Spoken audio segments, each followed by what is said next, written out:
Aloha mai kākou. Today we are in Anahola on the beautiful garden island of Kaua'i. We are currently at a beach known as ʻAliumanu, and I have a little tale to tell you about this wahi pana. Special place.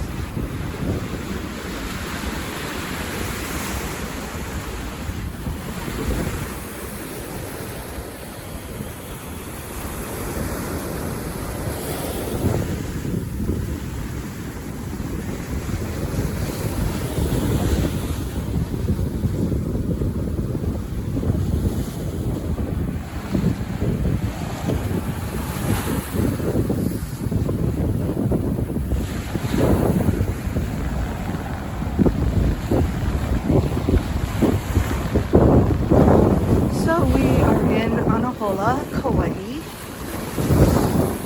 and I'm walking on the beach, so if I'm staggering, the sand is deep.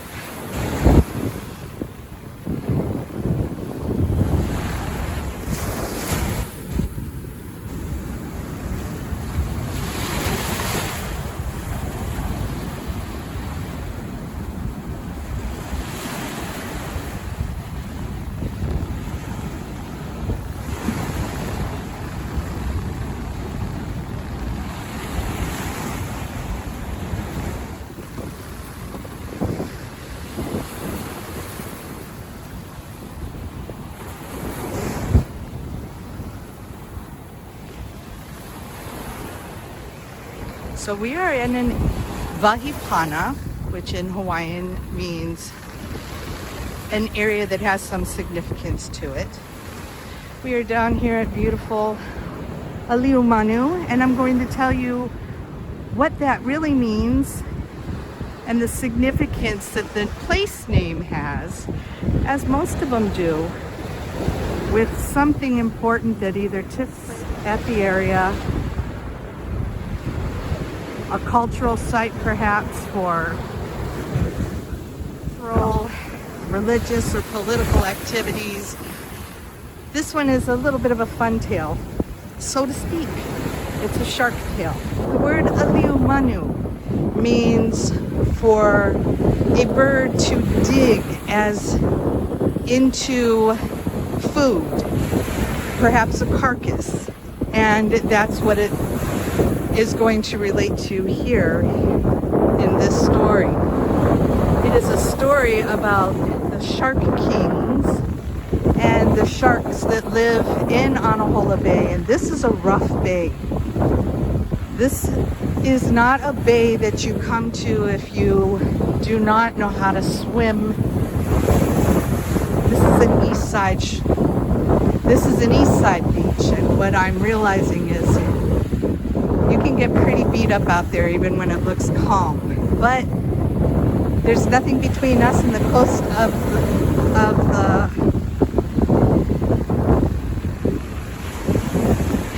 Americas.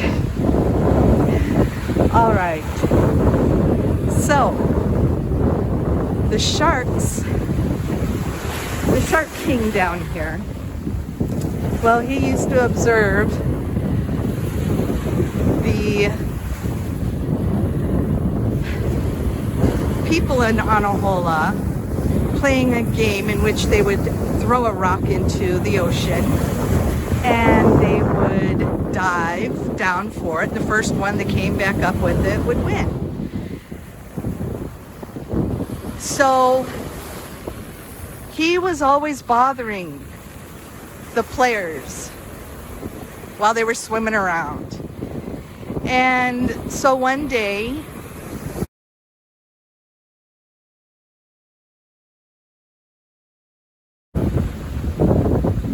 the players decided, well, let's see if we can't take care of pesky shark on our own. So they decided to make a basket, and they baited the basket so that the shark would come in, and as soon as he did, they shut the lid and they caught the shark and they dragged him out here to ALIUMANU, where the birds ate at his carcass until it was gone.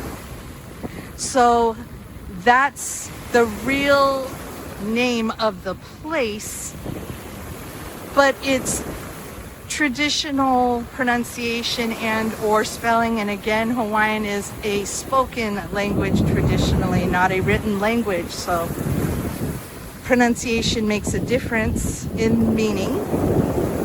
So today it's known as ʻAliumanu as opposed to ʻAliumanu. So you can hear the slight difference in pronunciation.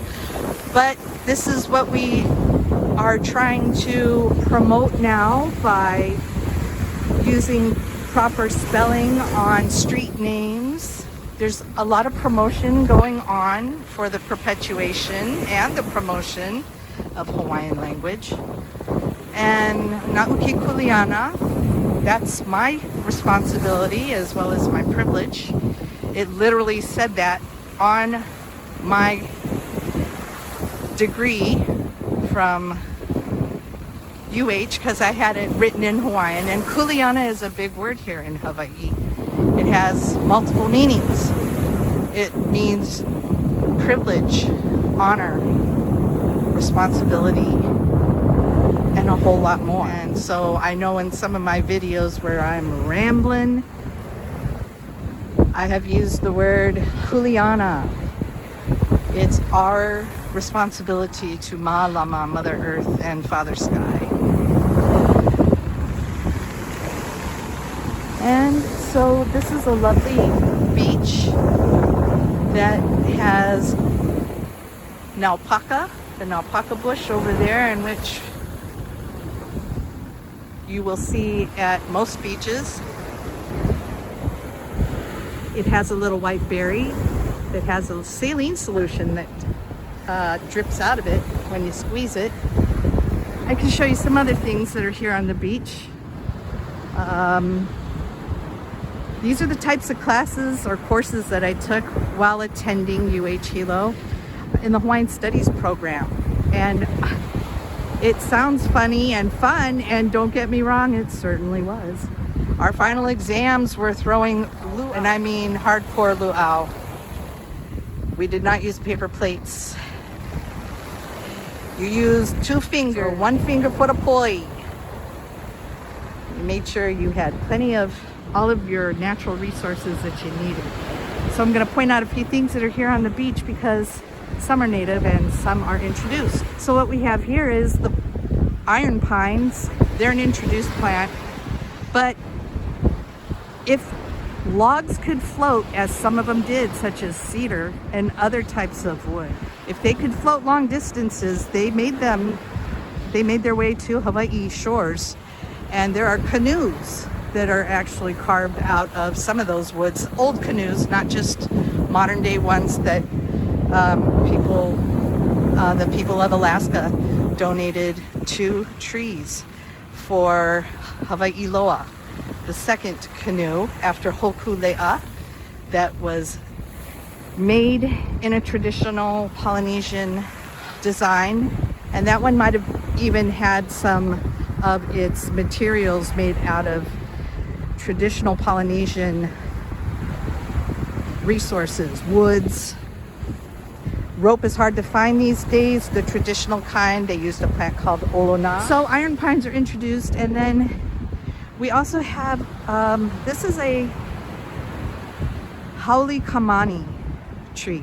Now the word haole is a word that means a Caucasian person of the general American culture. That's its true meaning. If you put an adjective or an adverb describing somebody that is a haole, that could be used in a derogative way. So when I use the word to describe plants or other things, it's because it usually means it was introduced or brought here by somebody from America. It came from that area. So there is a native Hawaiian, obviously, a native kamani tree, a Hawaiian kamani. And you can tell the difference by the leaf, number one, that this is a introduced kamani, but its nut is different as well. The Hawaiian kamani nut is round, and a foreign or introduced one is almond shaped. They come bigger than this, but this is just a small example of what I could find. Third grade, we make turtles out of those. That's what we teach the kids to do. We teach them all about the HONU.